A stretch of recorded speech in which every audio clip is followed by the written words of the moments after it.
Hello, my name is Logan and I'm your host, the Mighty Pirate. In today's episode, I'm going over the Charger. My sources for this video are Technical Readouts 3025, 3025 Revised, 3039, 3050 Upgrade, 3055, and Sarna.net.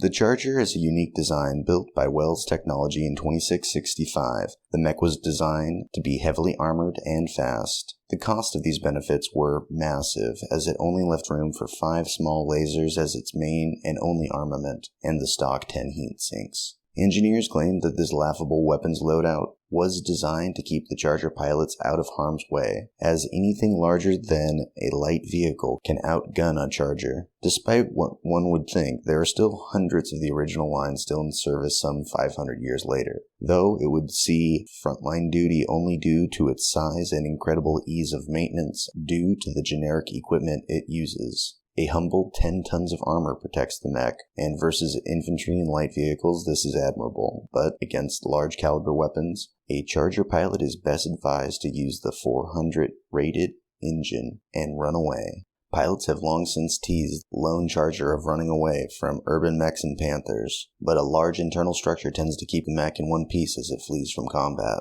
The design was withdrawn from Star League Defense Force use. The Charger's production company, Luthen Armor Works, or LAW as it is more commonly known, found itself practically wallowing in Chargers due to an inflated sales projection and resultant overproduction. It would be the fall of the Star League and the First Succession War that would save the company from bankruptcy. The Draconis Combine military, needing whatever mechs it could find, bought the company's overstock and established a long-term contract to support its rapid expansion. Thus, most Chargers are found within the Draconis Combine, and LAW was established as a primary mech manufacturer. The Charger saw little use in the mainstream Draconis Combine military, and was relegated to garrison defense or as a training mech. Eventually, though, the Charger's lack of use and its familiarity with most pilots became the saving grace of the Combine. Under orders from the coordinator himself, Luthen Armor Works desperately attempted to create a new battle mech design that would be the symbol of the Dragon's might and strike fear into their opponents. Being the largest battle mech producer for the Draconis Combine at the time,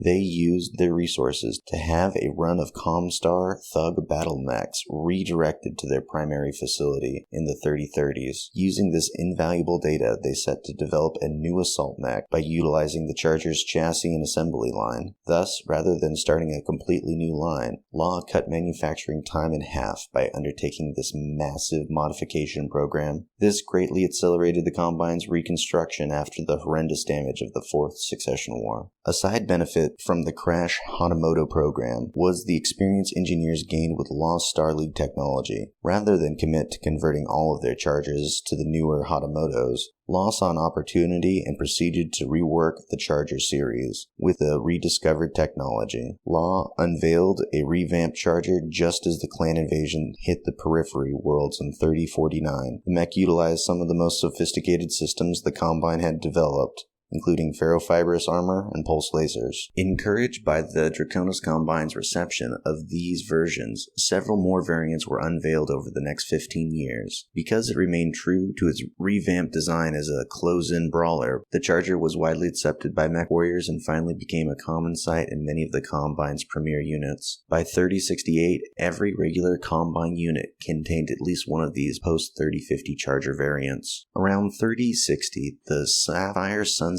Yakuza clan bought and upgraded a system small LAW complex, renaming the complex Sapphire Metals, and began churning out a Charger 3K variant using an upgraded XL engine to keep the Charger's top speed at 86.4 km per hour. The small lasers were removed and replaced with medium pulse lasers, and an LRM-20 launcher was paired with an Artemis 4 control system to improve accuracy. There was also an inclusion of 5 jump jets mounted to the rear torsos, giving the mech a jump distance of up to 150 meters. The plant also made a Charger SA-5 variant that took the Charger to its logical conclusion with the new technology available. The SA-5 was powered by a 320 light-rated engine, giving it a speed of only 64.8 kilometers. However, it offset this with a mask system, allowing it short bursts of speed, reaching up to 86.4 kilometers. The mech was also built around an endosteel chassis. The SA-5 also carries an LBX-20 as its primary weapon, backed up with 3 ER medium lasers and 2 Streak 6 launchers. The mech is also supported by 15.5 tons of armor, making it one of the most venerable designs of the Charger. Finally, the plant produced a Charger KMZ, or the Charger Kamikaze. Only has a top speed of 64 kilometers per hour. However, it utilizes improved jump jets that allow it to leap up to 180 meters. It also utilizes a light ferrofibrous armor, along with long-range armament of 2 light PPCs and a heavy PPC. A multi-missile launcher with 2 tons of ammo backs this up, allowing it to be effective at both short and long range. The signature of the mech,